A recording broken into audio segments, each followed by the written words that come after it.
Welcome to this week's edition of Daily Kos The Brief. It's our weekly show about politics. I'm Marcos Melendez. I'm here with Carrie Alaveld, and today we're going to be talking about the one-year anniversary of the Dobbs decision, the Supreme Court's eviscerating of Roe v. Wade, and the dramatic consequences it has had on the electoral process. Joining us today for that show to talk about the anniversary of Dobbs is Christina Reynolds. She is our Senior Vice President of Communications and Content at Emily's List, which is the premier organization focused on getting women elected to office. She joined Emily's List after nearly 2 decades of experience in communications and research strategy from all over the place, including the White House. So, Christina, thank you so much for joining us. Thank you for having me. Love talking to you guys. So, Carrie, you've been all over this issue, and so have I, because how can we avoid this issue? We've been talking about it a lot, but I'm going to let you take the lead here, because this is your baby. You know this better than anybody else I know. Maybe except for Christina. Yeah, no, not better than Christina, but between Marcos and I know it better. I'm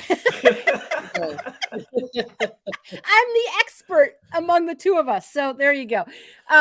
So I tell you what, I just seeing you reminded me of the last time we had you on, which was before the election, before last year's midterm.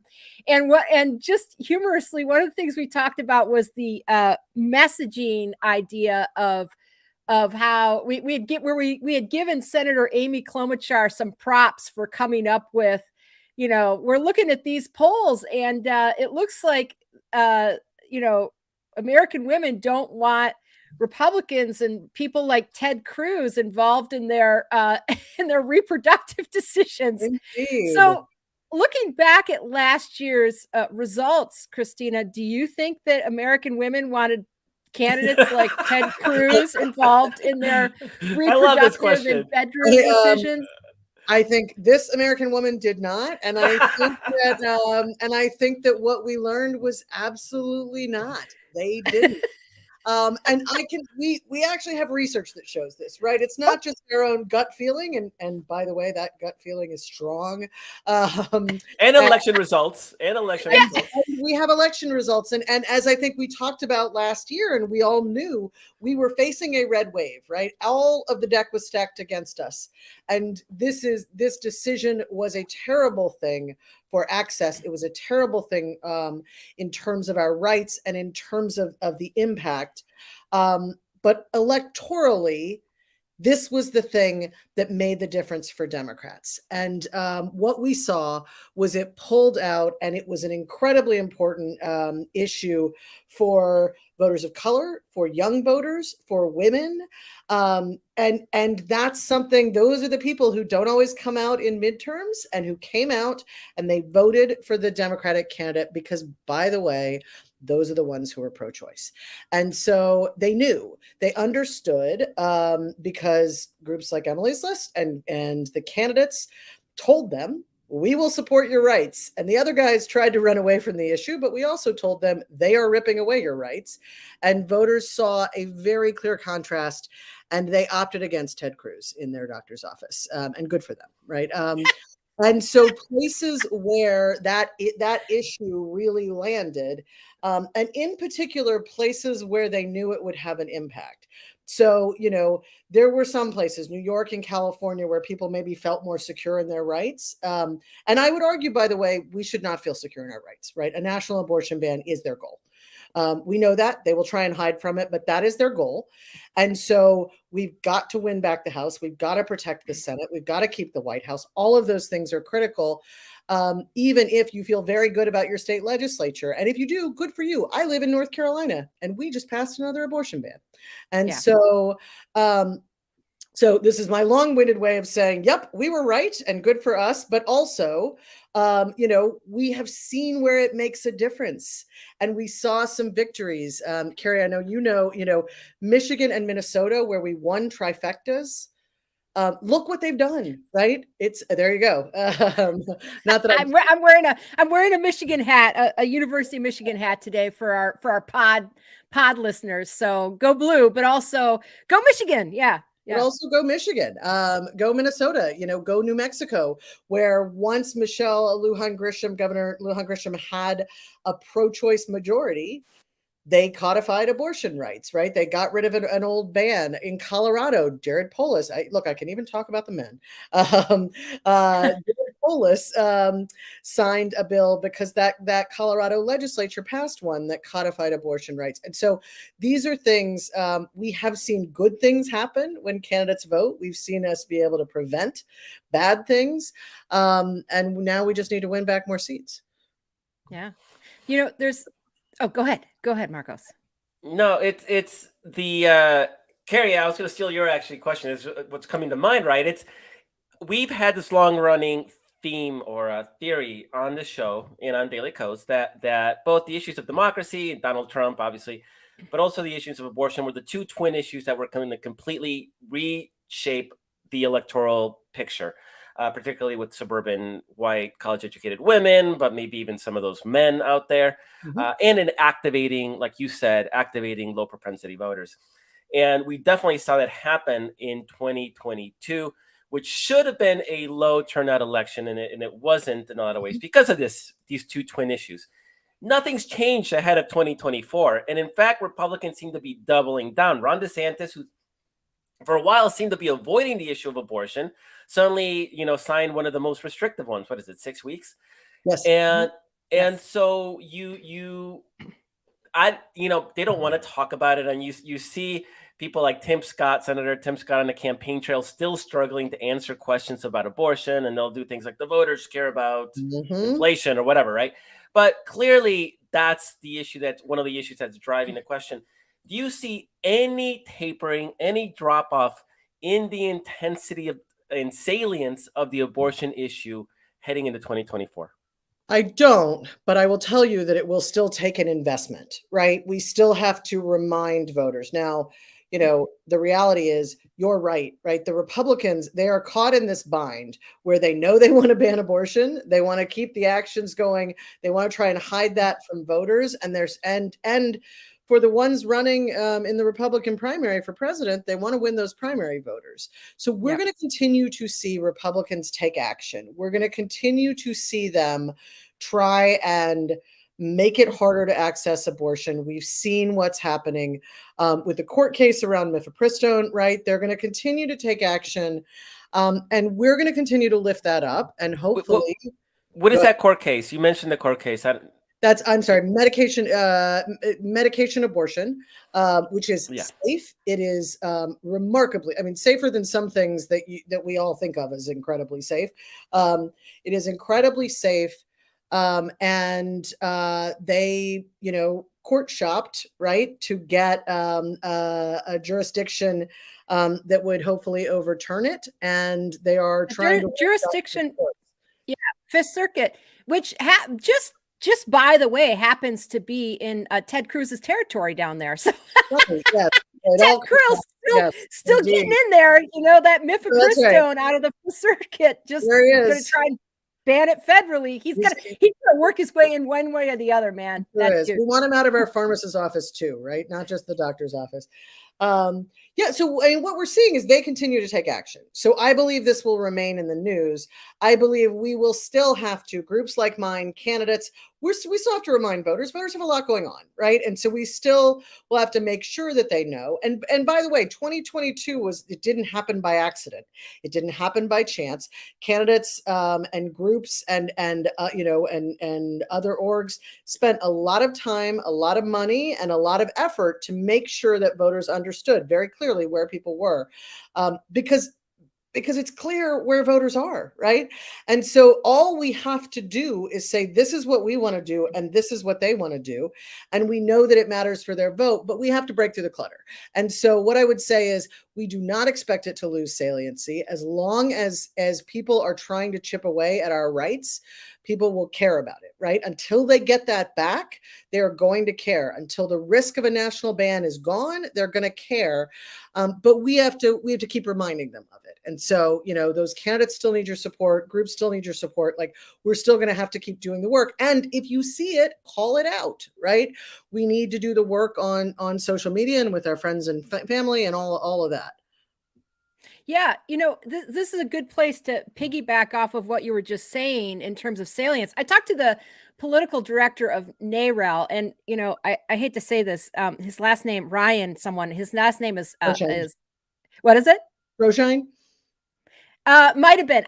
I don't know for sure, but anyway, but I apologize to him right now. But one of the things he said to me was, I don't even think, people talk about the salience going down of the issue, not being as top of mind. He said, I don't even think that people really they had less than 6 months between the time the court case dropped and the time they went to the polls to absorb that decision. And he said, like, in political life, that is a short amount of time. And you kind of forget that, because for some of us who are really tuned in, it was such a bombshell, right? It just rocked your world to think that we were suddenly going to go to a patchwork system of, whether or not you could get abortion. But there's some people who were, to your point, like going about their business, doing their daily lives, didn't have time to really think about it. And we saw this, and I don't know the exact numbers. There's other people who can quote these off their head, but where in the states that, abortion was on the ballot, where, for instance, in Michigan, where they were going to put it into the state constitution and whatever, you had really high turnout, and particularly high Democratic turnout, young voter turnout. And in states where abortion didn't feel like it was on the ballot, Democrats they didn't perform as well. They overperformed Biden in the states where it was very clearly on the ballot, and then either kind of were even with him or even underperformed him a little bit in the states where it wasn't as clearly on the ballot in some way. So I just want to drive this home. We did in our Civics Daily Kos co-branded poll that we did a couple months ago, specifically on abortion, all abortion questions. And it was right after this ruling out of Texas on mifepristone came down, where this federal district judge is trying to ban access to this drug nationwide, right? And it still could happen, right? So and the question was basically, are you more concerned about a federal law or court decision restricting your access to abortion, or are you more concerned about a federal law or court expanding access? Right. So decreasing access, restricting access, or expanding access. And the number of people who were concerned at this point about a federal law or court decision restricting their access was 44%. They're more concerned now. The people who were saying that they were more concerned about federal decision expanding access was 22%. So the people worried about restriction were twice as many than the people who were worried about expansion. Right. And then there was some people opted out and said, I'm not concerned about either, whatever. But obviously a very strong plurality is now concerned about having, and presumably some of these people are in bluer states like California or New York, or some places where they hadn't been thinking about it as much, and now they're very concerned. I imagine some of those people exist right where you are in North Carolina, where I thought, oh, we've got a Democratic governor, we're obviously going to have a battle here because we've got a conservative state legislature, but I'm not super worried about this. Well, now you got a 12-week ban. So, right. Here we are. That's right. It is. I think I agree with that point, right? I think for those of us who follow this legislation, we saw the leak, and that was still shocking. The decision was still shocking. But we knew it was coming and we were prepared for it. And I think for a lot of people, I can tell you, Emily's List, we did polling earlier in the cycle in 2021, after the Texas case had been, after Texas's law had gone into effect, after the case had been announced, and people just did not believe Roe could be overturned. They Yeah. didn't believe it. And so I think there is something to that, right? The idea, the believability gap shrunk real fast, but could it shrink more? Probably, yes. And could this still be an issue? It will absolutely still be an issue because it is a right that is still gone. Right. And the reality is this doesn't turn out Republicans, because Republicans are on their way to getting what they want if they don't have it already. They won. And, Yeah. and so for Democrats, we're the ones, and Democrats, and by the way, the majority of this country, again, this is a 70 to 80% issue, right? So for the majority of this country, this is a bridge too far. They did what they shouldn't have done. And I think the reality is, the more we have these stories out there about these people who don't have access to care and what it means, and you've seen just story after story. There was a story in the Washington Post recently about a woman who was forced to bring her baby to term and give birth, and the baby died a very painful death after a few hours. And it talked about how, that is a choice that was taken away from her, and her doctor and her family, and what it meant. And that's something, when you look at those stories, it just reminds people more and more, these are not decisions I want government to make. These are decisions that, some of these are hard. Some of these involve medical issues and things like that. And when you look at the different bills and what they would require, if they have exceptions, what they might require to meet those exceptions, more and more, you just remind people of what you're trying to do, which is take away control and give it to government. And that's all.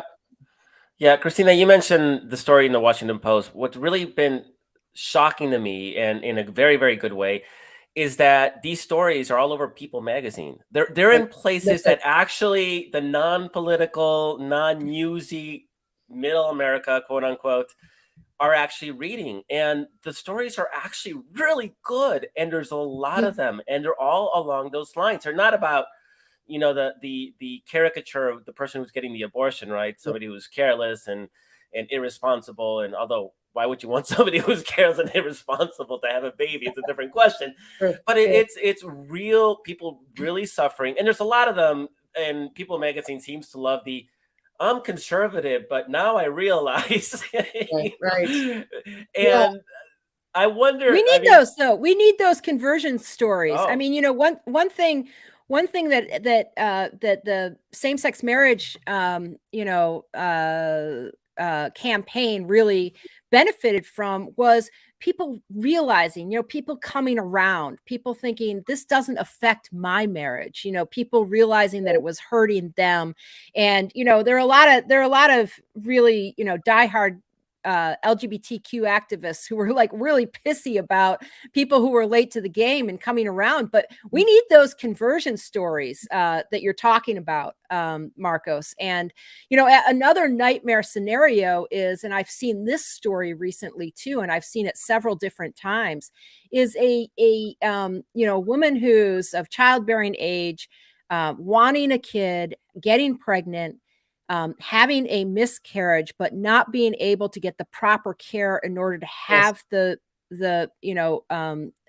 miscarried baby taken out of the womb. And then, because that would be the standard of care and the way to care, the health standard of health care for someone, having complications and having to have all of their entire reproductive system out, and then not being able to have kids anymore.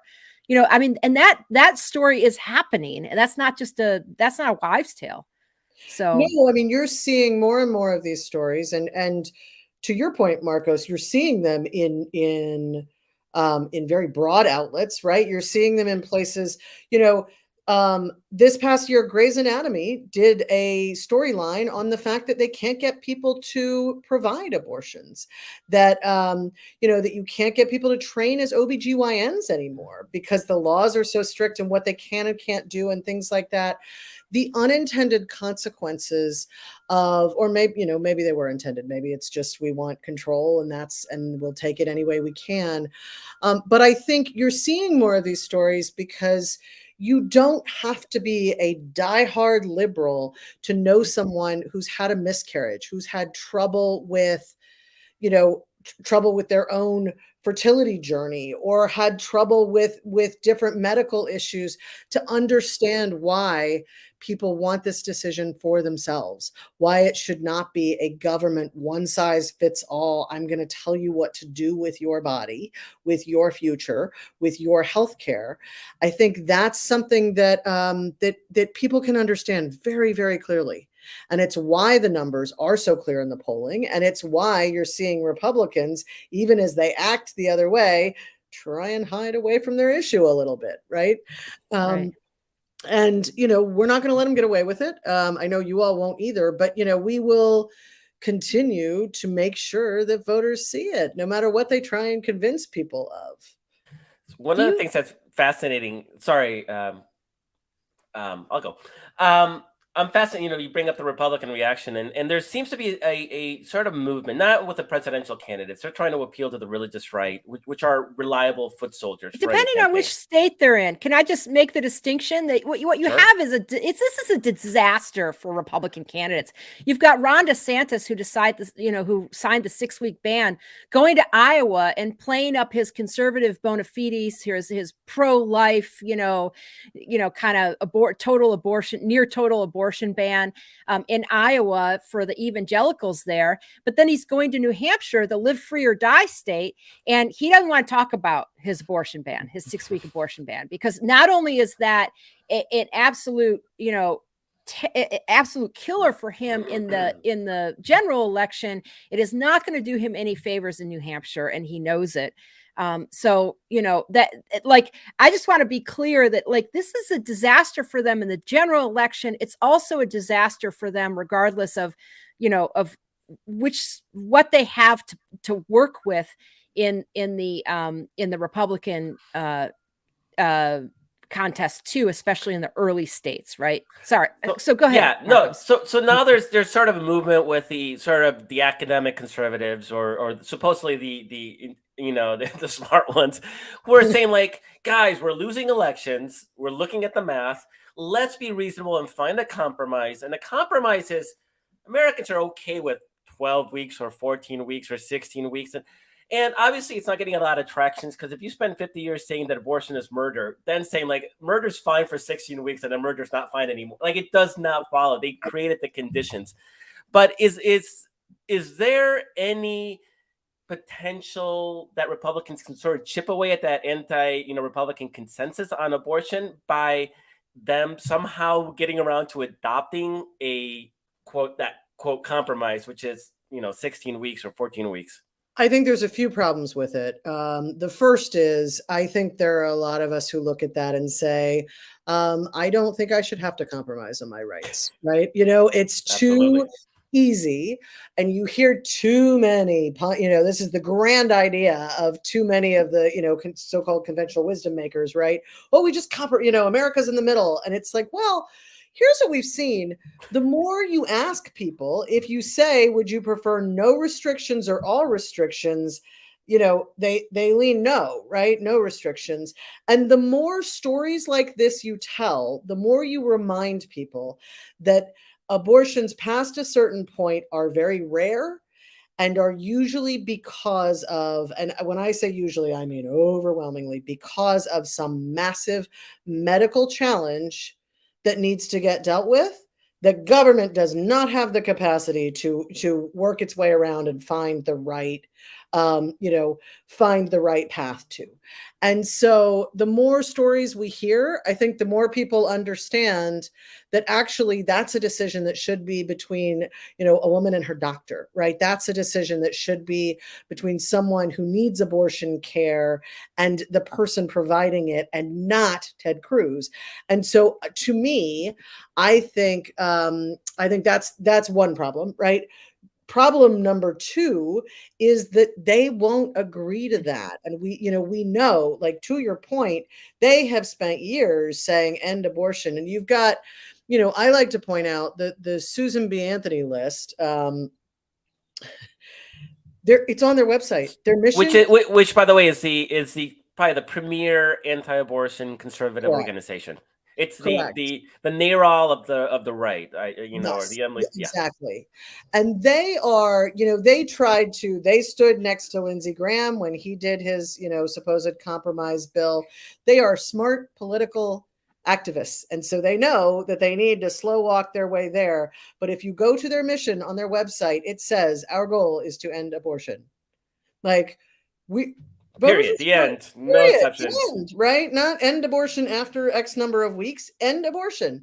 And so voters, I think, we always do a disservice when we underestimate voters' ability to see through that BS. I will keep it G-rated. And so to me, that's why that sort of thing won't work, because they are always looking for ways to, we'll get you to here, and then we're going to go further, and then we're going to go further. Florida had a ban that was not as bad, and then they decided to pass, but was still a ban, right? And still caused it was problems. 15 weeks, I think. Was it 15 or 20? After the 22 election, too. Yes. Yeah. And then they passed a 6-week ban, right?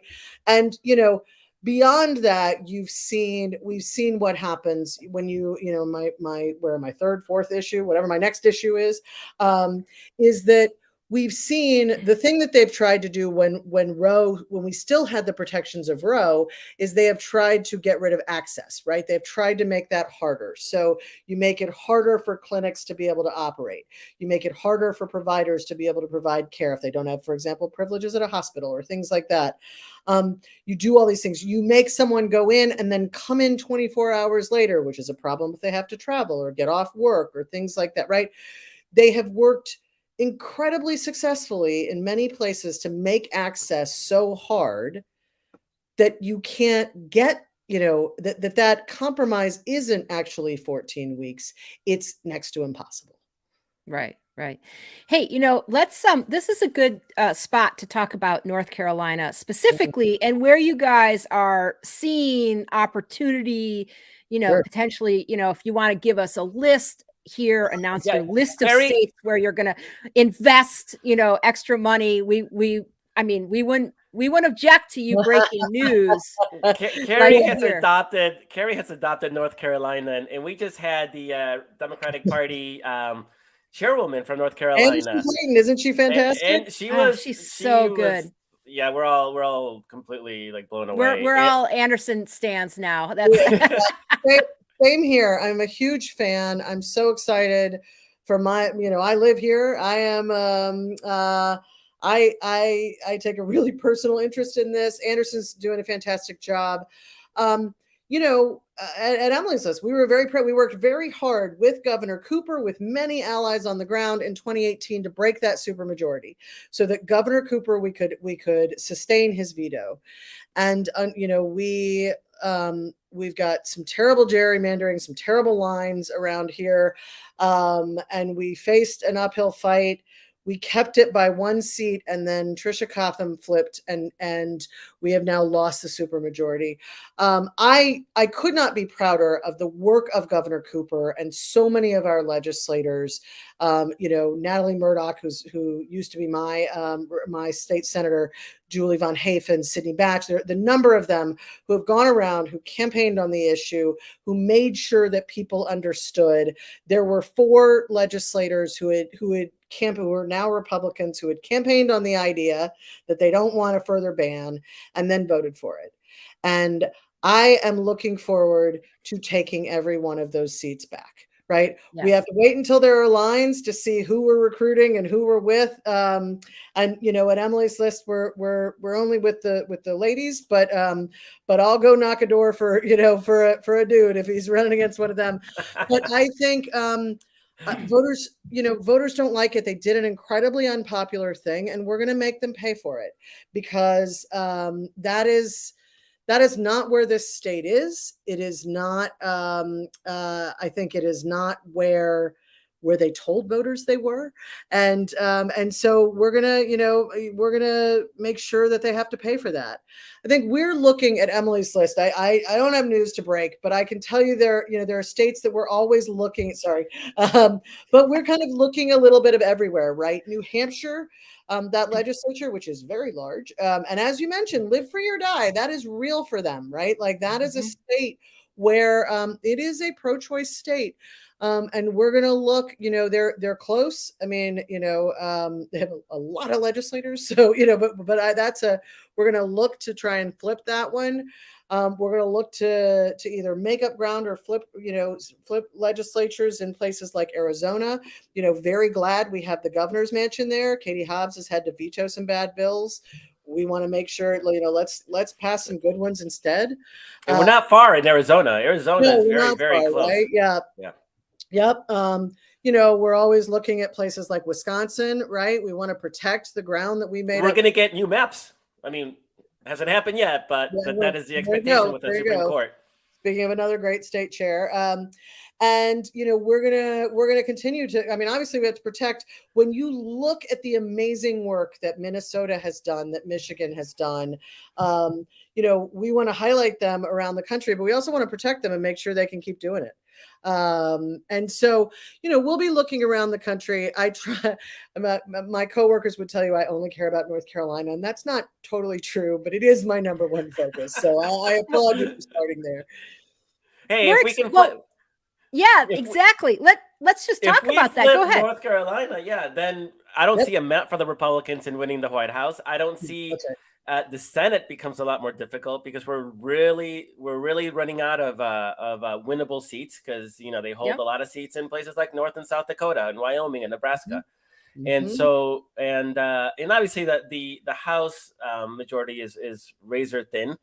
And so North Carolina is that's really our most realistic pickup opportunity anytime in the future. And we got longer term projects, but well, and I want to call out something in North Carolina. If anyone doubts the salience of this issue, Emily's list is not in the governor's race, but Josh Stein is an old boss of mine. He's out there talking about abortion. Rachel Hunt, who is a state senator who Emily's list has been with in the past. We're not in this race yet, but I don't know if you saw when she got in the race, she announced with an ad about abortion. Which race? In the lieutenant governor. Twitter refused to they keep pulling it down as paid advertising. And can I go ahead? Yeah. Can I just say what she said? I've been trying to work this in for like 10 minutes and I'm dying to do it. All right, let me stop. So because she started her campaign by saying, I'm running for lieutenant governor. I'm Rachel Hunt, and I'm running for lieutenant governor because the Republican plan isn't this year's 12-week abortion ban. It's next year's total abortion ban. And that is such good framing, And I'm just super excited about North Carolina because you all have a shot at that framing. Number one, they're coming back for more. Not only are you surprised that they got this through, but they're coming back for more. And you've got Anderson Clayton on the ground with this, the new state chair with a lot of fresh energy, trying to make sure that the 44 state legislative races that didn't have anyone running in them last year, there's not going to be a single uncontested seat. And then you're going to have the national financial backing to some extent of the Biden campaign, which is already, placing ads there and then looking at North Carolina as a flippable state. I mean, that is a trifecta that is amazing. And now I'll stop and let you go. Couldn't have said it better myself. I mean, I think that this is a state that absolutely will matter. And for those who think, when we look at these states and sometimes we look at them and we think, well, it's a longer term, right? Like we're in it for the longer term and things like that. Michigan and Minnesota sure flipped, right? Like that. those happened. Georgia, has flipped federally. We got to work on the legislature, but we're going to get there. And we can make a huge difference. And so I think, it's my regular reminder every time I come on here. I think I remind people, but, look all the way down the ballot, right? I don't have to say that to people who listen to YouTube, but make sure you're paying attention, because right now that's where your rights are decided. And it doesn't take as many votes to flip a seat, right? It doesn't take as much money. It doesn't, good candidates can do great things. And one of the reasons you all talk to her, but I'm so excited about Anderson Clayton, is that she knows that there are rural Democrats, right? We cannot give up on those rural areas. There are places and people who understand, and they want their rights. They understand what's at stake, and they're with us. And so let's go get them. Yeah, Mississippi is a long-term project. South Carolina is a long-term project. North Carolina is now. Yep. And it's very, very, very flippable. That is all the time we have with Christina. But Christina, no, seriously, thank you so much. And I hope you'll come back. We'll get you back on as we get closer. We have some candidates that we want to talk about, because I know you guys are going to get behind some great people.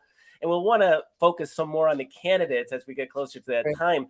But I really appreciate sort of this bigger picture discussion on how abortion continues to be such a salient issue. And just as you say goodbye, if there's anything you want to say about Emily's List that you want to tell people. No, I mean, listen, we have always supported pro-choice. It's always been one of our criteria to support democratic pro-choice women. We continue to do it because we know it matters, that we all need the rights to make our own decisions, and we're proud to be here. And come look us up. We do support some great candidates where it's early in the cycle. Although today is, we've got elections, for primary happening in Virginia, and we we are grateful for the time to talk about it. And I just want to say, we do support races up and down the ballot, and always grateful for the attention that you all give to those all the way up and down. Yeah, we're kindred spirits. Thank you so much, Christina. Christina Reynolds is the Senior Vice President at Emily's List, and we'll be talking to you soon for sure. Thanks so much. Carrie, that scratched your North Carolina itch. It sure did. It sure did. I almost, for some reason, forgot that she was based in North Carolina, and then as soon as she said I was like, oh yes, okay, all right. We've got a genuine Tar Heel right here, ready to ask answer questions about the state in particular. But what I loved was hearing her talk about the flippable legislatures, the flippable, legislative seats, because those races, those down ballot races, are the races that help. It's like a rising tide lifts all boats. But those are the races that help fuel a bigger statewide flip, right? They help protect the constituents of the state, because that's where the juice is locally, is whether or not you can stop an abortion ban, or you can help, you can create the situation to codify rights, abortion access and rights. But those down ballot races are the makings of, blue waves, because, you've got it. And if we have, I keep on thinking about the sort of lackluster showing, or the sort of not, we didn't have great turnout in New York and California and some of these congressional districts. That cost us the House. That was literally the margin. It cost us the House. So when I think about this issue, that I think a lot of blue state folks were like, oh, I can't imagine this is going to touch me, because California keeps on passing, more protective measures, more abortion access, more, trying to help people, be like an abortion safe haven for people in states that can't get them, in some of the red states. I mean, our state legislature is doing everything it can to make sure those rights are available, not just to our constituents, but to, constituents all over the country. But what that mifepristone, ruling brought to light was the fact that a federal district judge can have an effect on abortion access in your state. And so this is not just, we're not free from being impacted by this just because we live in a blue state. And I think that there are a lot of people who that settled in for over the past year and are going to show up hopefully to vote with great enthusiasm because of that in some of these places where turnout was really good in states where we had huge MAGA election deniers and we had abortion on the ballot.